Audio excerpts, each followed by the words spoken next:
현대인들은 집을 떠나서는 살 수가 없지요. 이제는 집이라는 말보다 오히려 아파트라는 말이 익숙해진 시대입니다. 그런데 우리는 집을 구입하거나 집을 우리가 만들려고 할 때 집의 겉모양, 하우스에 붙잡혀 있는 경우가 많이 있습니다. 어느 브랜드 아파트냐, 어디에다 집을 지을 것이냐, 어디에 있는 집이냐, 강남이냐, 강북이냐. 그러나 사실 집의 기능은 겉에 보이는 겉모양이 아니라 바로 홈이라고 부르는 그 집 안에 빈 공간이 진정 우리에게 안식을 줄 수 있고 우리가 더불어 살 수 있는 공간입니다. 그러나 그러한 그 빈 공간 속에서 우리가 행복하고 서로 소통하며 서로 격려하며 살기 위해서는 물질로 눈에 보이는 것으로 지은 그 집과 홈도 필요하지만 우리의 삶 가운데 가락을 담아 우리를 흥겹게 인도하는 말씀의 집이 함께 지어져 가야지만 그것이 영원한 생명으로 우리를 인도합니다.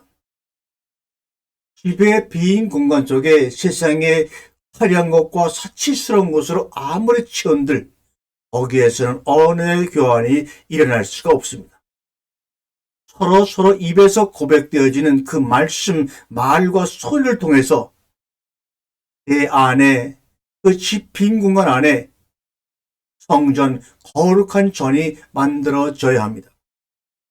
인간의 언어가 생긴 것은 문자가 발명된 것은 지금으로부터 한 5,500년 전 시메르 시대라고 합니다. BC 3,500년경이라고 합니다. 그런데 그 BC 3,500년경에 인간이 처음으로 문자를 만들면서 문자의 필요성을 느낀 것은 어떤 거룩한 하나님의 음성을 받아 적으려고 만든 것도 아니고 하늘에 올리는 기도문을 기록해서 서로 나누어 기도하려고 한 것도 아니고 더군다나 지금처럼 사랑의 기쁨을 노래한 시도 아니었습니다.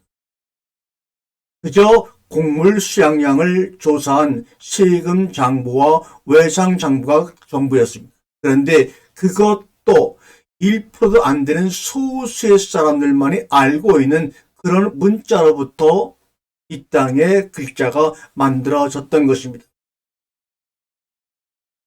애굽에서 400년 이상을 종노릇하던 이스라엘 백성들은 아마 대부분 거의가 다 문자를 해독할 수 없는 문자를 알지 못하는 문맹이었을 것입니다. 그런 그들을 하나님께서는 홍해를 건너 광야로 끌고 나와서 거기서 일주일도 안 걸리는 가나안 땅으로 곧바로 인도하시지 않고 40년 동안 뱅뱅 도는 것처럼 보이는 모습으로 그 안에 머물겠습니다. 곰곰이 생각해보면 왜 하나님이 그러한 일을 했을까? 엄청난 위협과 기적을 보이면서 어렵게 스리 데려온 이스라엘 백성들을 곧바로 하나님이 목표하신 가나안 땅으로 인도하지 않고 40년 동안 인간의 눈으로 볼 때는 허송세월처럼 뱅뱅 돌게 만들었을까? 지금 생각해보니 약간의 깨달음을 얻을 수가 있어요. 바로 하나님께서 그들에게 문자를 주시고 그 문자를 40년 동안 가리켜서 하나님의 마음과 하나님의 생각과 하나님의 소리를 서로 공통적으로 느끼고 받아들이도록 하기 위한 것입니다. 그래서 애굽의 삶의 치중에 있어 문자를 배우고 해독하기 어려웠던 1세대들은 하나님의 말씀을 순종하지 않았다는 명목으로 광야에서 1세대들이 모두 죽는 모습으로 기록되어 있지만 그래서 광야에서 태어나서 하나님이 가르쳐 주시는 문자를 배운 로고스를 마음에 품은 그들만 가나안 땅에 들어갔다고 이야기하고 있습니다.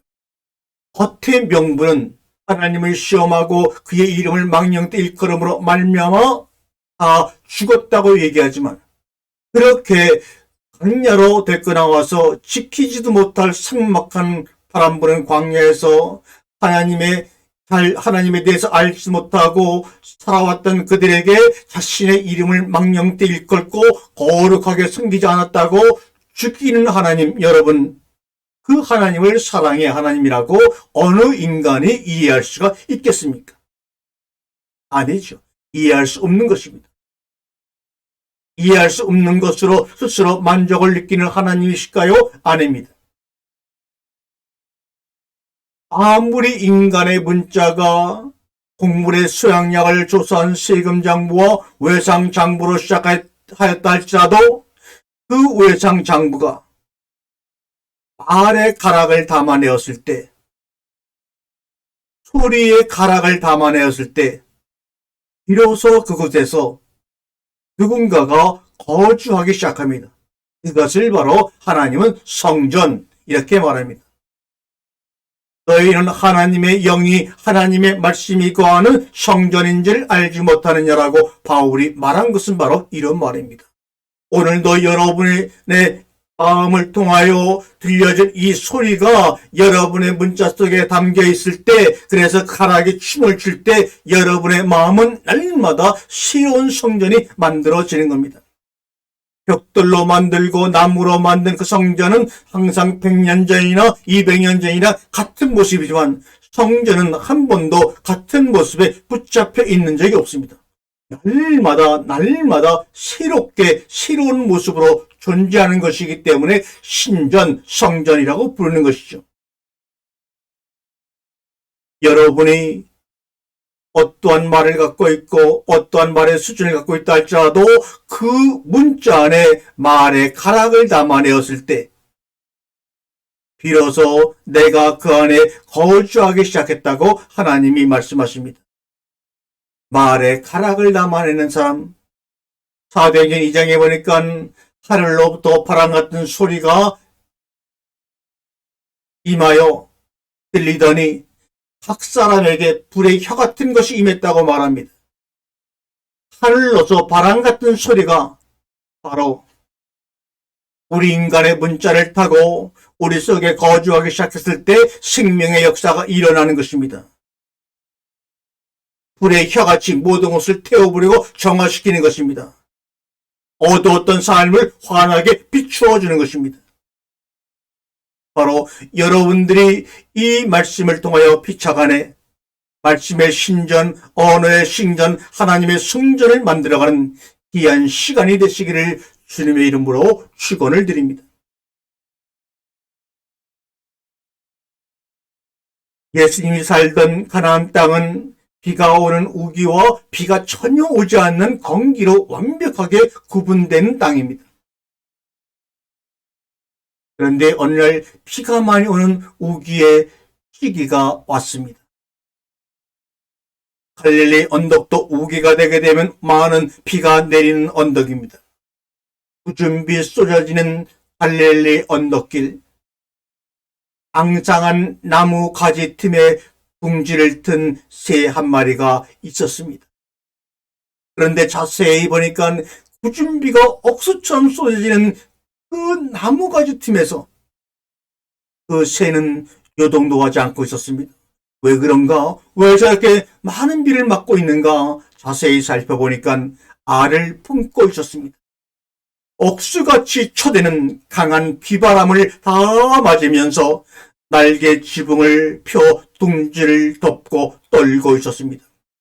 쏟아지는 것은 쏟아지라고 하는 것처럼 말이죠. 사랑하는 여러분, 알이라고 하는 것은 어떤 문자의 해석으로 풀려 나올 수가 없는 것입니다. 생명이라고 하는 것은 해석으로 잉태할 수 있는 것이 아닙니다. 씨라고 하는 것은 누가 이렇게 설명하고 설득한다고 뿌리를 내리는 것이 아닙니다. 씨는, 생명은 땅속에 묻혀 죽어야 싹이 나고 잎이 나고 줄기가 나고 꽃이 피어 열매가 맺히는 겁니다. 알은 그 억수같이 쏟아내리는 그 빛 속에서 그 새가 뿜고 있는 그 알은 어떤 문법으로도 풀려나올 수 없습니다. 어떤 언어로도 깨어나게 할 수 없습니다. 그저 쏟아지는 비는 쏟아지는 듯 그 알을 품을 때 나오는 것입니다. 품을 수밖에 없습니다. 하나님이 우리에게 씨앗을 생명을 주기 위해서는 뭡니까? 우리라고 하는 알을 어떤 환경 속에서도 품음으로 말미암아 우리에게 생명을 낳게 한 것입니다. 우리라는 생명을 낳으신 겁니다. 사랑하면 사랑할수록 우리는 그 사랑하는 사람을 품에 안을 수밖에 없습니다. 시작과 끝이 맞물린 알, 알파와 오메가가 부딪힌 알, 과거, 현재, 미래, 시제가 없는 알. 시간은 수표처럼 둥지 밖에서 초조하게 품고 있는 알을 기다리고 있을 뿐입니다. 알파와 오메가, 시작과 끝, 처음과 마지막. 이 이야기입니다. 창조 셋째 날 씨 가진 열매 맺는 나무와 여섯째 날에 열매 가진 씨 맺는 나무는 둘처럼 보이지만 셋째 날과 여섯째 날에 시간의 간격이 있는 것처럼 보이지만 사실은 시제가 없는 하나입니다. 이 두 나무 사이에 3일이라는 시간이 어쩌면 천구의 시간으로 길게 느껴지지만 과거도 없고 현재도 없고 미래도 없는 시제가 없는 시간입니다. 하나님 아버지가 우리를 낳으시려고 우리를 창조하시려고 그 준비 가운데서 강풍 가운데서 품으신 기간이 바로 천구의 시간입니다. 거기서 드디어 여러분과 내 생명이 알을 까고 나온 것이죠. 우리는 그렇게 귀하게 천구의 시간의 과정을 거쳐서 이 땅에 나온 사람들입니다. 그런 사람들이기 때문에 눈에 보이는 어떤 것을 우리의 집들을 채울 수가 없어요. 오히려 우리 안에 있는 것을 개어내고 비워냄으로 말미암아 그 생명을 우리 안에 충만하게 채워야 합니다. 우리는 많은 사람들이 무소유를 주장합니다. 무소유라는 것과 내 안을 비워내는 것은 전혀 다른 것입니다. 굶주려서 하루하루 영양실조로 죽어가는 사람들에게, 먹을 것이 부족해서 늘 먹을 것을 강구하는 사람들에게 건강한 단식을 이야기한다고 해서 그들이 어떻게 그것을 이해할 수가 있습니까? 없는 사람이 무소유를 어떻게 이해할 수가 있습니까? 잃을 것 없는 사람은 아무도 없지요. 가진 것 아무것도 없는 거지는 동양구역을 잃을 게 있고, 길거리의 노숙자는 밤새 잠을 잘 한평의 바닥을 잃을 게 있습니다. 때로는 가끔가다 거액의 자산가들이, 부자들이 방송에 나와 무소유의 자유로움에 대해 진지한 필용으로 말하는 것을 볼 때 그건 분명 그분의 진심이었을 것입니다. 그러나 무소유의 청빈함을 제대로 글을 쓰는 목사는, 말하는 사람은 그래도 이웃보다는 좀 잘 살만한 자들입니다. 어디 가나 밭과 집이 넉넉한 목사라야 무소유를 제대로 설교할 수가 있는 것입니다. 무소유는 다른 말로 말하면 가진 뒤의 자유입니다. 무소유는 소유라는 단어가 있은 뒤 조합된 만들어진 단어일 뿐입니다. 다 내려놓은 사람의 무소유는, 완전히 내 집을 텅 비게 비워버린 사람의 무소유는 이미 그 낱말 자체입니다. 가진 것이 넉넉해야 무소유를 마음껏 가질 수가 있습니다. 여러분은 무엇을 가지고 있습니까? 여러분 안에 하나님 아버지의 생명 그리스도를 여러분이 빈 공간 속에 완전히 채움으로 말미암아 그 채워진 그리스도라는 생명을 통하여 많은 열매를, 많은 생명의 열매, 희망의 열매, 기쁨의 열매를 여러분은 마음껏 꺼주문해서 무소유가 될 때까지 나누어줄 수 있는 풍성한 삶의 축복을 받은 분들이 바로 여러분이라는 것을 잊지 마십시오. 우리는 함부로 무소유라는 말을 하면 안 됩니다. 아무것도 없는 자가 들을 때 그것 또한 상처가 되지 않을까 한번 생각해 보시기를 바랍니다. 아멘.